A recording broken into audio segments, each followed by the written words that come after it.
ses défenseurs, la e-cigarette est le remède miracle contre le tabac. Pour les plus méfiants, elle est au contraire une tentatrice. Alors, faut-il chasser la e-cigarette de certains lieux publics? C'est la question qui fâche d'Europe 1 avec vous, Jean-Philippe Ballas. Bonjour Brice Lepoutre. Bonjour. Président de l'EDUS, association indépendante des utilisateurs de cigarettes électroniques. Déjà, je me dis que pour monter une association, vous vous sentez déjà menacé ? C'est la raison première pour laquelle on a monté cette association. C'est parce qu'on était menacé par des directives européennes visant à interdire la cigarette électronique, parce que l'on était menacé de plus en plus par des lois liberticides voulant limiter la cigarette électronique, alors que pour nous, c'est un miracle qui nous a permis d'arrêter le tabac. Et alors qu'avant, on n'y arrivait pas du tout. D'ailleurs, vous avez votre e-cigarette avec vous. On peut la voir sur europe1.fr. Elle est énorme. J'ai jamais vu ça. C'est ce qu'on appelle un mode. C'est une cigarette électronique qui a une énorme batterie, donc beaucoup d'autonomie et beaucoup d'électronique pour pouvoir modifier les réglages et les sensations. D'accord. Alors, la ministre des Affaires sociales et de la Santé, Marisol Touraine, est donc favorable à cette interdiction de la cigarette dans certains lieux publics.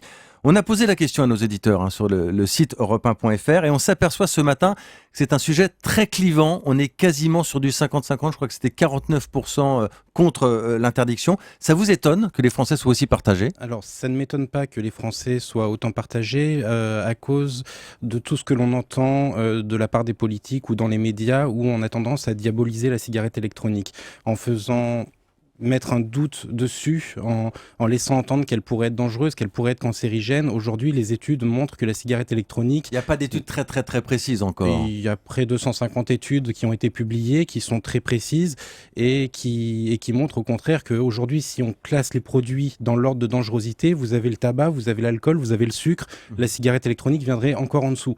Donc c'est un produit qui contient très peu de danger, autant de danger que quand vous respirez dehors dans les rues de Paris, et qui n'a pas de vapotage passif d'ailleurs, et on entretient le doute dans l'opinion publique pour que les gens soient partagés, comme vous disiez, 50-50. N'empêche qu'on peut aussi entendre les arguments de Marisol Touraine. Quand elle dit que le risque de la cigarette électronique, c'est qu'elle peut redonner l'envie du geste et l'envie du goût du tabac. C'est vrai, elle n'a pas tout à fait tort.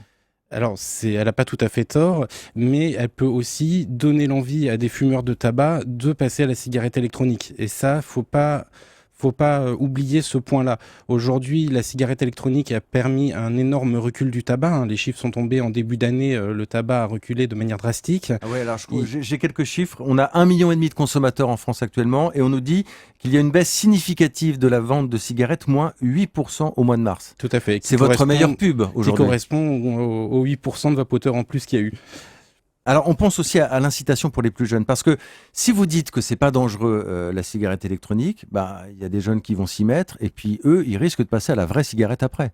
Alors, c'est le risque là-dessus. Aujourd'hui, il y a eu des études qui ont été faites là-dessus. Les études montrent que les jeunes ne sont pas intéressés par la cigarette électronique. Ceux qui s'y intéressent sont les jeunes touche à tout. Ce sont les jeunes qui ont déjà essayé la chicha, qui ont déjà expérimenté le cannabis, l'alcool, qui sont un peu touche à tout et en général abandonnent la cigarette électronique parce que c'est quand même un peu technique, un peu compliqué. Une cigarette de tabac, c'est tellement facile. On a un briquet, une cigarette, on l'allume. La cigarette électronique, faut doser son liquide, faut changer l'atomiseur quand on sent qu'il est encrassé. C'est assez compliqué. Donc en général, les jeunes abandonnent la cigarette électronique. On l'a entendu tout à l'heure avec notre correspondante à New York, Géraldine Vossner. L'interdiction de la cigarette électronique dans plusieurs lieux publics à New York est entrée en vigueur il y a quelques jours. Parfois, on se dit que ce qui arrive aux États-Unis, ça finit toujours par arriver chez nous.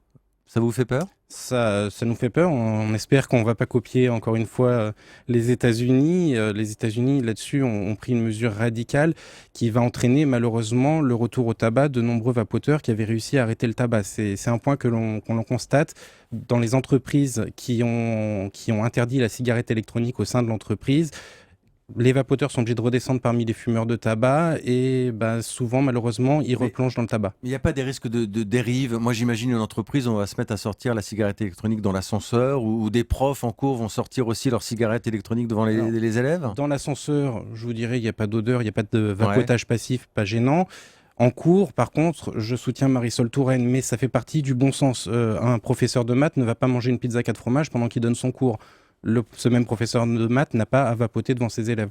Je voudrais qu'on revienne sur les études scientifiques. Alors c'est vrai qu'il y a des grands noms, comme le professeur Dotzenberg d'ailleurs, le cancérologue, qui est un peu méfiant au début avec la cigarette électronique et qui reconnaît aujourd'hui, en tout cas chez ses patients, que c'est la meilleure arme contre le tabagisme. Mais on n'a pas d'études scientifiques très précises. Il y a des élus aussi qui vous disent « moi j'interdis la cigarette électronique parce que je veux pas qu'on m'accuse dans 10-20 ans de ne pas avoir pris assez de précautions ». Là-dessus, pareil, je vous invite à aller sur le site web de l'EIDUS. On a une rubrique qui s'appelle Le Mag, dans lequel on met un mag gratuitement. Et on a fait un hors-série qui référence toutes les études avec toutes les conclusions. Alors, celui qui contient que les conclusions fait déjà 150 pages, je crois. Et les études complètes, là, c'est plus de 2000 pages ou 3000 pages d'études sur la cigarette électronique. On les publie toutes, qu'elles soient... Ouais. Vous avez arrêté vous-même la cigarette J'ai arrêté le tabac depuis 5 ans et demi maintenant. Ouais, vous étiez gros fumeur? J'étais fumeur grosso modo d'un paquet et demi par jour. D'accord. Et on remontre sur Europe1.fr la taille de votre cigarette électronique. Je n'ai jamais vu ça.